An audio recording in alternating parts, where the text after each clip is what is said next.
Bueno, ojo pues, que no les vaya a pasar a ustedes, o si les pasa, al menos sepan qué hacer. Miren, muchos saben que yo soy consultor financiero e intermediario de seguros, y a pesar de, la verdad, hicieron lo que les dio la gana conmigo. Miren, les cuento esta historia, se las voy a resumir y después parte por parte para que tengan muy claro qué hacer cuando alguien los accidenta, cuando por algún motivo tienen algún chicharrón automovilístico que ustedes puedan resolver. Hace 8 días aproximadamente tuve un accidente, bueno, realmente me accidentaron un menor de edad en una motocicleta a altas velocidades y a pesar de que no tenía la vía, impactó un carro que hizo el ceda al paso, que hizo el pare, le pegó por detrás y después de tanta velocidad a la que venía, impactó directamente con mi vehículo por el lateral derecho, ocasionándome daños en las dos puertas, en el zócalo, etcétera. Bueno, claramente en ese momento no me di cuenta, simplemente sentí el super golpe porque venía a mucha velocidad. Cuando yo freno, me bajo del carro, lo primero que hice fue llamar a la ambulancia porque vi al conductor extendido en el piso y la parrillera, la persona, la niña que venía con él, porque eran dos menores de edad, eh, pues resulta que estaba llorando viéndolo, ella estaba bien y yo llamo a la ambulancia, llega la ambulancia en menos de 10 minutos, afortunadamente, mientras él seguía inconsciente. Y cuando llegó la ambulancia, le hicieron una especie de atención, servicio, no reanimación, pero algún servicio. Y el joven vuelve a como un estado de conciencia medio aturdido, por decirlo así.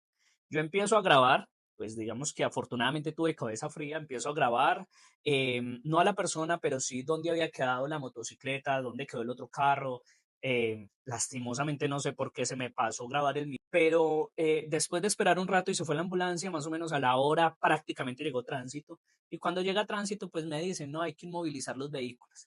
Porque desde que hay un herido, la ley colombiana dice que si hay un herido y se tiene que trasladar, pues sí o sí hay que inmovilizar los vehículos. Y todos los vehículos, o sea, el otro vehículo, el primero que chocó, el mío, y la motocicleta, se fueron para los patios, inmovilizados. Bueno, llamé a mi aseguradora, esperé que llegara un abogado, no llegó, pero pues bueno, me llamó, me atendió, me dijo qué podía hacer. Claramente era muy novato en esto, porque si bien es cierto, asesor en esto, pues nunca había tenido que llamar a un proceso, de pronto una asistencia, pero en un proceso de choque. Entonces, en mi novatada, pues simplemente lo que quería era que me dieran paso a paso qué era lo que tenía que hacer, qué debía firmar y qué no. No aceptar responsabilidades porque claramente no tuve la culpa. Es más, yo estaba en la glorieta y al entrar yo a la glorieta, pues ya tengo la vía, ¿cierto? Pero imagínense que me puse a mover el carro. Ese fue el primer error. Mover el vehículo. Mover el vehículo es algo que usted no debe hacer. Es más, imagínense que al parecer el muchacho venía en competencias y lo digo porque por proximidad sus amigos llegaron en menos de 5 minutos, no, yo diría 2 minutos.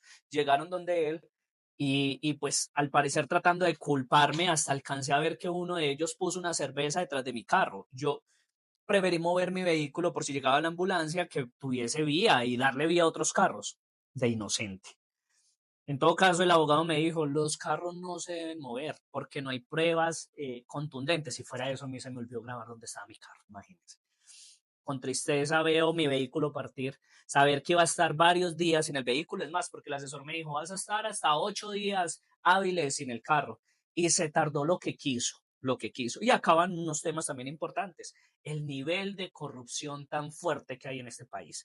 O sea, te detienen el carro y te lo dejan la mayor cantidad de días metido en unos parqueaderos que tú tienes que asumir, bueno, que se supone que tú tienes que asumir así no tengas la culpa. Me tocó asumir parqueadero, grúa, un peritaje, que esta es la hora donde no aparece registro alguno de peritaje.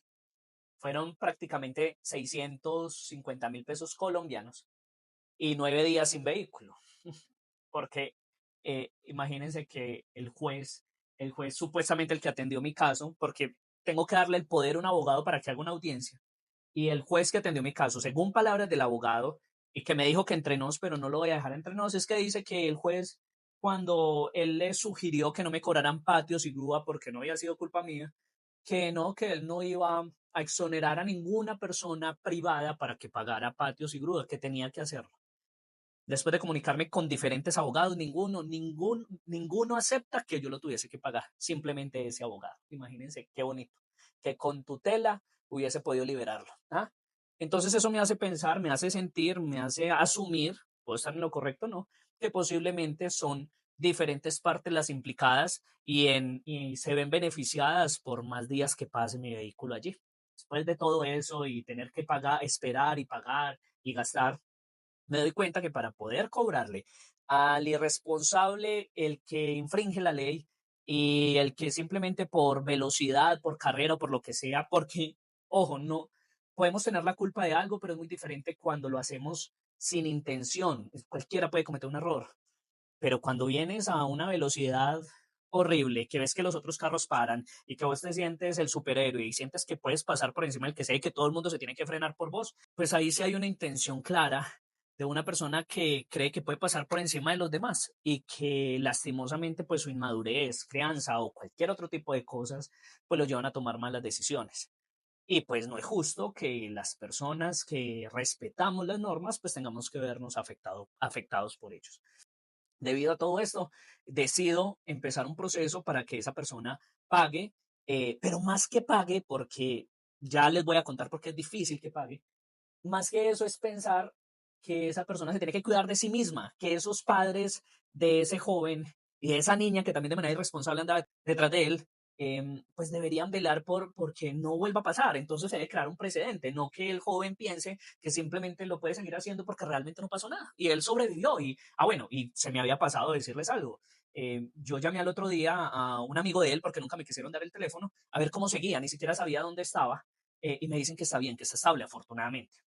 Pero entonces, posiblemente, si no pasa de ahí, lo verá como una experiencia más y que definitivamente la próxima vez es poner más cuidado a la misma velocidad.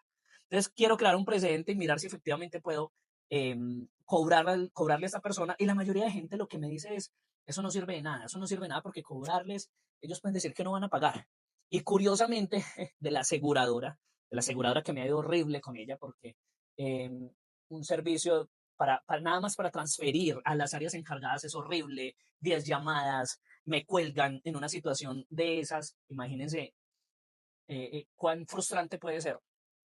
Y de ahí el postservicio ha sido horrible también. Pero no solo eso, sino que tengo que hablar con la abogada que me va a ayudar a hacer el cobro, porque tengo una asistencia legal, y esa abogada me dice que vamos a ir a una audiencia de conciliación y que si definitivamente este muchacho y sus padres no tienen con qué pagar o dicen no van a pagar, se empieza un proceso civil. Ni siquiera es que tengan, pueden decir simplemente no tenemos con qué pagar. Y entonces se tiene que empezar un proceso civil que puede tardar muchos años y la aseguradora no me va a prestar un abogado para continuar con el proceso, o sea, solamente para lo básico. Entonces yo le dije textualmente a la abogada, eso quiere decir que usted lo único que va a hacer es una formalidad de presentar unos documentos que yo le voy a pasar y, e ir a una audiencia para que me digan que no van a pagar, porque lo que yo voy a pedir no solamente es el daño del vehículo, sino también el tiempo que he perdido, los patios, la grúa y eso que ya pagué. Entonces, imagínense que me va diciendo que sí, que efectivamente eso es lo que hace y que eso es lo que le da la aseguradora. Yo, conociendo los temas de la aseguradora, em, sin conocer sus procesos de asistencia, porque se conocen es cuando se viven literalmente. Cuando se viven, digo, ¿para qué es asistencia? Bueno, la verdad es que si yo hubiese tenido la culpa, si me estuviesen cobrándome una responsabilidad civil o algo, pues ahí la aseguradora sí sale a decir, venga, no puede pagar por eso y sí me defiende porque estaría metiéndose esa persona con los intereses de la aseguradora, con el dinero. Ahí sí salen ellos a responder. Pero si es al revés, si son intereses míos, no, la aseguradora dice, pues vaya, defiéndase y pague su abogado para un proceso civil por aparte, pague los honorarios y esté en un proceso de 2, 3, 4 años o más, hasta que usted se canse y no le pague, o hasta que usted gaste y gaste plata a ver qué hay. Entonces, imagínense el proceso. Ahora, ¿por qué les cuento todo esto? Porque de acá salen unas recomendaciones que les voy a dar una por una para que ustedes sí o sí empiecen a tenerlas muy presente cuando esto pase. Y esto voy a seguir haciendo en mi canal, hacer sugerencias y recomendaciones para mostrarles que los momentos de verdad son esos momentos en los cuales no hay un guión, no hay un procedimiento claro y que las únicas personas que los pueden brindar son aquellos que hayan vivido esas situaciones. Entrevistarme con esas personas para traer esas historias acá, mostrárselas y decirles qué se debe hacer en cada caso puntual para que al menos se eviten ciertos errores. Ojalá nunca les suceda, pero si les sucede, se eviten esos errores que yo cometí, que cometen muchas personas allá afuera y que hoy en día dicen, pues, ¿para qué tener un seguro? ¿O para qué hacer tal cosa si no van a pagar?